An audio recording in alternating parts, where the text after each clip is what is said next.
नमस्कार भक्तों, कैसे हो आप सब। सनातन शक्ति चैनल में आप सभी का स्वागत है। कैसा है ये मेरा घर संसार।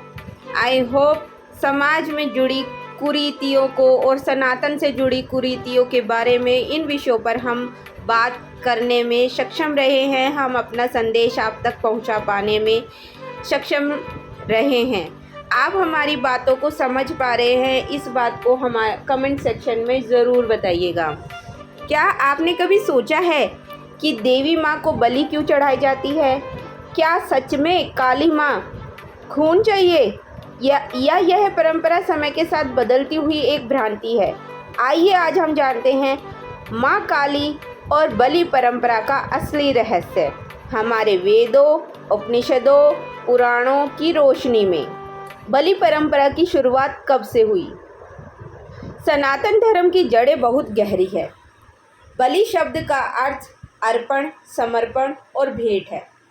ऋग्वेद और यजुर्वेद में बलि का अर्थ है धान्य, दूध, घी, फल, अन्न, जल आदि की आहुति। बलि का उद्देश्य था प्रकृति और देवताओं को धन्यवाद देना। उस समय बलि का मतलब था मैं जो खा रहा हूँ वही सबसे पहले देवता और प्रकृति को अर्पित कर रहा हूँ। लेकिन समय के साथ कुछ क्षेत्रों में बलि की परंपरा बदलकर पशु बलि तक पहुँच गई।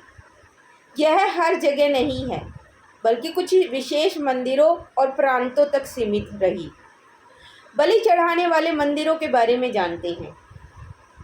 आज भी भारत के कुछ प्रमुख शक्तिपीठों काली मंदिरों में बलि की परंपरा मिलती है। माँ कामाख्या मंदिर असम, जहाँ पशु बलि दी जाती है।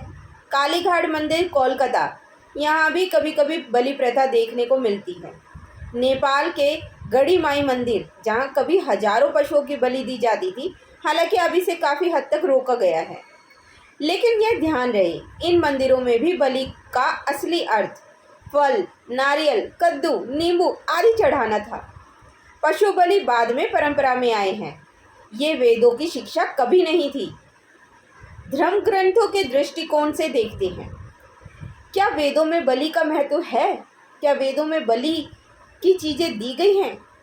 क्या पशु बलि के बारे में कहीं जानकारी मिलती है? ऋग्वेद बलि यानी अन्न, घी, फल की आहुति। यजुर्वेद यज्ञ वही पवित्र है जो अहिंसा पर आधारित हो। अथर्ववेद बलि यानी धान्य और जन का समर्पण। उपनिषदों में बलि यानी अहंकार और कामनाओं का त्याग।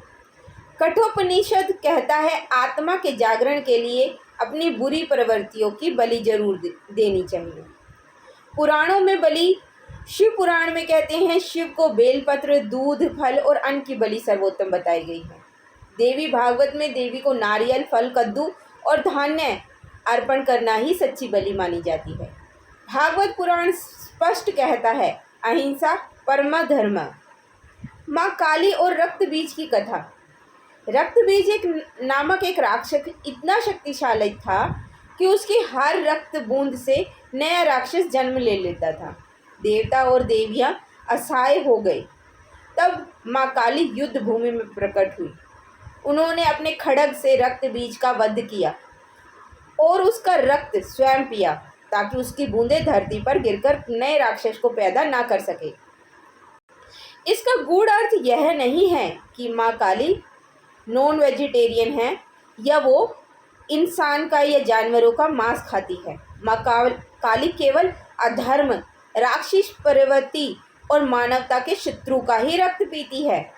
वे कभी निर्दोष जीवों या भक्तों का खून नहीं चाहती। आज की गलतफहमियां इस प्रकार है। आज कई जगह लोग बलि के नाम पर पशु की हत्या कर देते हैं। असलियत यह है कि यह प्रथा उनके अपने स्वाद और स्वार्थ के से जुड़ी है, ना कि धर्म से। वे जीव हत्या करके मांस खाते हैं और उसे धार्मिक रंग दे देते हैं। लेकिन भगवान ने कभी यह नहीं कहा कि उन्हें खून चाहिए।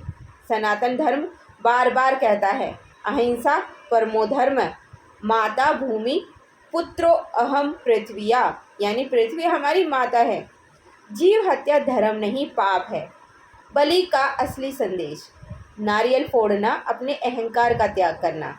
लाल फल, सिंदूर, बेलपत्र अर्पित करना, शक्ति को प्रेम और श्रद्धा से प्रसन्न करना।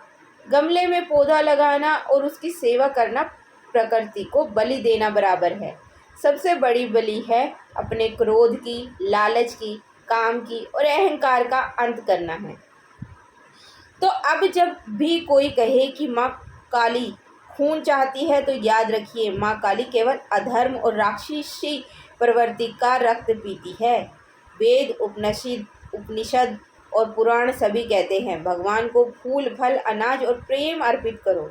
सबसे बड़ी चीज़ जो भगवान को चाहिए वो है उनसे प्रेम और भाव से समर्पण होना। खुद को समर्पित कर दो। खुद को का समर्पण ही सच्चा समर्पण कहलाता है। सच्ची बलि है अपने अहंकार और बुरी आदतों का त्याग करना।